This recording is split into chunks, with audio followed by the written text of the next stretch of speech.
Mahindra and Mahindra, ये नाम सुनते ही एक भरोसे का एहसास होता है ना? लेकिन क्या हम वाकई जानते हैं कि ये कंपनी असल में कितनी बड़ी है? आज हम इसी विशाल साम्राज्य की एक एक परत को खोलने वाले हैं। अच्छा, चलिए एक सवाल से ही शुरू करते हैं। जब कोई महिंद्रा एंड महिंद्रा का नाम लेता है तो सबसे पहले दिमाग में क्या आता है? ज्यादातर लोगों के दिमाग में यही सब आता होगा। सड़कों की शान स्कॉर्पियो, एडवेंचर का दूसरा नाम थार, गांव की जान बोलेरो, और हाँ, जाहिर है खेतों का राजा महिंद्रा ट्रैक्टर। और बस ज्यादातर लोगों के लिए महिंद्रा की दुनिया यहीं आकर खत्म हो जाती है। लेकिन क्या हो अगर ये कहा जाए कि ये सब तो बस टिप ऑफ द आइसबर्ग है, मतलब एक बहुत बड़ी कहानी का सिर्फ पहला पन्ना। तो चलिए कहानी के पहले और सबसे जाने पहचाने चैप्टर से शुरू करते हैं, यानी सड़कों पर राज करने वाला महिंद्रा का ऑटोमोबाइल पावर हाउस। और इसमें तो कोई दो राय हो ही नहीं सकती कि जब बात इंडिया के एसयूवी सेगमेंट की आती है तो महिंद्रा ही असली किंग है। स्कॉर्पियो से लेकर एक्सयूवी 700 तक इनका दबदबा बिल्कुल साफ नजर आता है। अब देखिए, दिलचस्प बात यह है कि इनकी कमाई सिर्फ गाड़ियां बेचकर नहीं होती, नहीं, ये एक पूरा इकोसिस्टम है। मतलब गाड़ियों की बिक्री तो है ही, साथ में उनके स्पेयर पार्ट्स, फिर सर्विसिंग, और तो और महिंद्रा फाइनेंस के जरिए गाड़ी खरीदने के लिए लोन देना भी इनकी कमाई का एक बहुत बड़ा जरिया है। और बिल्कुल यही वजह है कि ऑटो सेगमेंट इस पूरी कंपनी के लिए रेवेन्यू का सबसे बड़ा सोर्स है। लेकिन कहानी यहाँ खत्म नहीं होती, बल्कि अब एक बहुत ही अनएक्सपेक्टेड मोड़ लेने वाली है। तो अब बात करते हैं महिंद्रा के दूसरे सबसे बड़े पिलर की, और ये एक ऐसी सच्चाई है जिसके बारे में शायद बहुत ही कम लोग जानते होंगे। जरा सोचिए, अगर एसयूवीज इनका सबसे ज्यादा कमाई वाला बिजनेस है, तो फिर वो कौन सी चीज है जो इन्हें दुनिया में नंबर 1 बनाती है? कुछ और? जवाब है ट्रैक्टर। जी हाँ, महिंद्रा एंड महिंद्रा वॉल्यूम के हिसाब से, यानी बेचे गए ट्रैक्टर्स की संख्या के हिसाब से दुनिया की सबसे बड़ी ट्रैक्टर कंपनी है, दुनिया की नंबर 1। ये बात बहुतों को हैरान कर देती है। और इस सेगमेंट में भी कमाई का मॉडल काफी डाइवर्सिफाइड है। सिर्फ ट्रैक्टर ही नहीं, बल्कि खेती के औजार, जिन्हें इंप्लीमेंट्स कहते हैं, खेती से जुड़ी सर्विसेज और विदेशों में एक्सपोर्ट, ये सब मिलकर इस डिवीजन को बहुत मजबूत बनाते हैं। ये डिवीजन कंपनी को एक जबरदस्त स्टेबिलिटी देता है, एक स्थिरता, क्योंकि इसकी जड़ें ग्रामीण भारत में इतनी गहरी हैं कि यह प्रॉफिट का एक ऐसा सोर्स है जो भरोसेमंद भी है और लगातार चलता भी रहता है। तो अपनी इस मजबूत बुनियाद पर खड़े होकर अब महिंद्रा भविष्य की ओर अपना सबसे बड़ा दांव लगा रही है, और वो दांव है इलेक्ट्रिक व्हीकल्स। जी, M&M अब ईवी में बहुत भारी इन्वेस्टमेंट कर रही है। उनका मानना है कि यही उनका अगला बड़ा ग्रोथ इंजन होगा, जो कंपनी को फ्यूचर में एक नई उड़ान देगा। और उनकी स्ट्रैटेजी बिल्कुल क्लियर है। स्टेप 1, बॉन्ड इलेक्ट्रिक नाम का एक एकदम नया प्लेटफॉर्म तैयार करना। स्टेप 2, इसी प्लेटफॉर्म पर XUV.E8 और XUV.E9 जैसे नए मॉडल्स लॉन्च करना। और स्टेप 3, बैटरी टेक्नोलॉजी में इन्वेस्ट करना, ताकि आने वाली गाड़ियों को और भी बेहतर बनाया जा सके। तो अब तक हमने जो देखा वो तो सिर्फ 2 सबसे मजबूत पिलर थे, पर अब वक्त है उस छिपे हुए साम्राज्य को देखने का जो इस पूरी इमारत को इसकी असली ताकत देता है।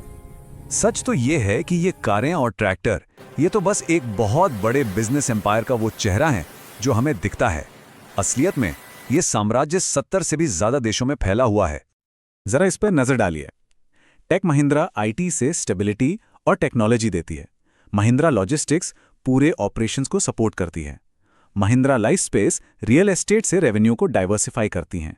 और क्लब महिंद्रा हॉस्पिटैलिटी में पोर्टफोलियो को बढ़ाता है। ये सब कंपनियां मिलकर ग्रुप के लिए एक तरह का अदृश्य सुरक्षा कवच बनाती हैं। और रुकिए, लिस्ट यहीं खत्म नहीं होती। महिंद्रा डिफेंस के लिए गाड़ियां भी बनाती है, रिन्यूएबल एनर्जी में भी काम करती है, और एग्रीकल्चर के लिए नए नए सॉल्यूशंस भी लाती है। मतलब इनकी पहुंच हमारी सोच से कहीं कहीं ज्यादा बड़ी है। तो इसे ऐसे समझा जा सकता है कि महिंद्रा एंड महिंद्रा की असली ताकत किसी एक गाड़ी में नहीं, बल्कि उसके पूरे फ्लीट की डाइवर्सिटी में है। और यही डाइवर्सिटी, यही विविधता है जो उन्हें हर मुश्किल में मजबूती से खड़ा रखती है।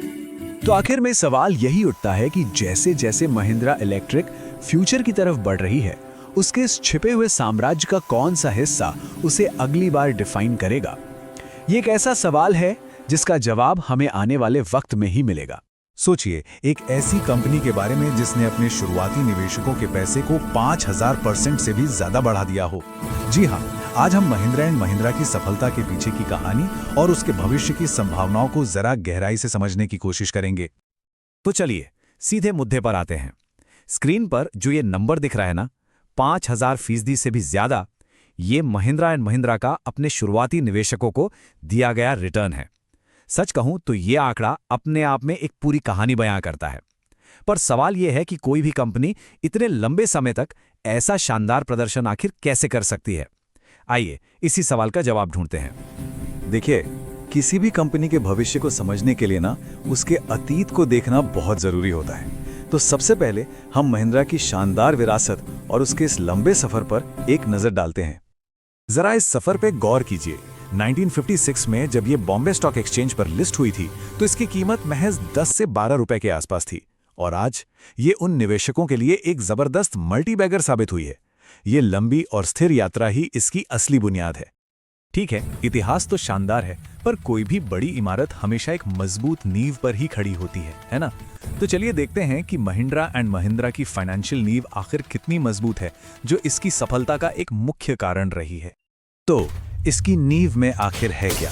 सबसे पहले तो पिछले 5 सालों में लगातार बढ़ता हुआ रेवेन्यू और बेहतर होते प्रॉफिट मार्जिन।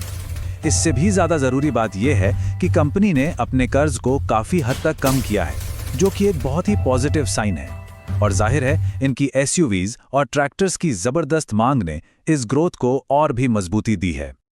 तो सबसे अहम बात क्या निकल कर आती है, वो ये कि कंपनी का प्रदर्शन कोई 1-2 साल की बात नहीं है, बल्कि ये लगातार अच्छा रहा है। और जैसा कि स्रोत विश्लेषण कहता है, इसकी निरंतरता यानी कि कंसिस्टेंसी ही इसकी सबसे बड़ी ताकत है, और यही विश्वसनीयता निवेशकों का भरोसा जीतती है। ठीक है, तो हमने कंपनी के फंडामेंटल्स देख लिए जो काफी मजबूत लग रहे हैं, पर मार्केट इस स्टॉक के बारे में क्या सोचता है, अब ये समझने की कोशिश करते हैं। इसके लिए हम थोड़ा टेक्निकल एनालिसिस पर नजर डालेंगे। आगे बढ़ने से पहले एक जरूरी कॉन्सेप्ट को समझ लेते हैं, 200 EMA। आप इसे किसी भी स्टॉक के स्वास्थ्य का एक थर्मामीटर समझ सकते हैं। आसान भाषा में, अगर स्टॉक की कीमत लगातार इस लाइन के ऊपर बनी रहती है तो यह माना जाता है कि स्टॉक एक मजबूत लॉन्ग टर्म अप ट्रेंड में है। और महिंद्रा के मामले में संकेत बिल्कुल साफ हैं। स्टॉक लगातार अपने 200 EMA के ऊपर बना हुआ है। जब भी कीमत में थोड़ी गिरावट आती है, खरीदार तुरंत बाजार में आ जाते हैं, और जो बड़े वॉल्यूम के साथ ब्रेकआउट होते हैं वो दिखाते हैं कि बड़े बड़े संस्थागत निवेशक इसमें अपना पैसा लगा रहे हैं। अब ये स्लाइड कीमतों के इस खेल को बहुत अच्छे से दिखाती है। देखिए, 1850 से 2000 का जो लेवल है वो एक मजबूत सपोर्ट जोन है, यानी एक ऐसा सेफ्टी नेट जहां खरीदार स्टॉक को और गिरने से रोकते हैं। वहीं 2500 से 2600 एक रेजिस्टेंस या कहें तो एक छत की तरह है। अगर स्टॉक इसे पार कर लेता है तो एक नई रैली देखने को मिल सकती है। चलिए अब सबसे रोमांचक हिस्से की ओर बढ़ते हैं। ये देखते हैं कि भविष्य में महिंद्रा के विकास को कौन से इंजन हैं जो आगे बढ़ाने वाले हैं। तो महिंद्रा का भविष्य 4 मजबूत स्तंभों पर टिका हुआ है। पहला, इलेक्ट्रिक वाहनों पर एक बहुत बड़ा दांव, जहां कंपनी 2030 तक बाजार का एक बड़ा हिस्सा हासिल करना चाहती है। दूसरा, ग्लोबल ट्रैक्टर बाजार में अपनी पकड़ को और मजबूत करना। तीसरा, स्कॉर्पियो एन और XUV 700 जैसे सुपरहिट मॉडलों के साथ SUV बाजार में अपना दबदबा बनाए रखना। और चौथा, टेक महिंद्रा और क्लीन एनर्जी जैसे व्यवसायों से ग्रुप की ओवरऑल प्रॉफिटेबिलिटी को और बढ़ाना। तो इतनी सारी बातें हो गईं, फंडामेंटल्स, टेक्निकल्स, फ्यूचर प्लान्स, पर इन सभी बातों का एक लॉन्ग टर्म निवेशक के लिए मतलब क्या है? आइए इस पूरे विश्लेषण को एक साथ समेटते हैं। तो संक्षेप में यहाँ कुछ मुख्य बातें हैं। एक भरोसेमंद ब्रांड, कम कर्ज वाली एक मजबूत बैलेंस शीट, अपने कोर सेक्टर्स में मार्केट लीडरशिप, भविष्य की टेक्नोलॉजी यानी EV में बड़ा दाव और शेयर धारकों के लिए लगातार डिविडेंड। ये सब मिलकर एक बहुत ही दमदार तस्वीर बनाते हैं। और हाँ, जब हम डिविडेंड की बात करते हैं तो ये सिर्फ एक वादा नहीं है। हाल ही में कंपनी ने अपने शेयरधारकों को 21 रुपए प्रति शेयर का डिविडेंड दिया है। ये निवेशकों को मिलने वाले असल रिटर्न का एक ठोस उदाहरण है। हालांकि एक बात याद रखना बेहद जरूरी है कि शेयर बाजार में निवेश हमेशा जोखिमों के साथ ही आता है। ये विश्लेषण सिर्फ जानकारी के लिए है, और कोई भी निवेश का फैसला लेने से पहले अपने वित्तीय सलाहकार से सलाह लेना ही सबसे सही होता है। और हम आपको इस एक सवाल के साथ छोड़े जाते हैं। जब महिंद्रा जैसी एक पुरानी और स्थापित कंपनी अपनी स्थिरता और भविष्य की आक्रामक तकनीक के बीच एक सही संतुलन बनाती है, तो ये पूरे ऑटो सेक्टर और एक उभरते हुए भारत के लिए क्या संकेत देता है, इस पर जरूर सोचिएगा।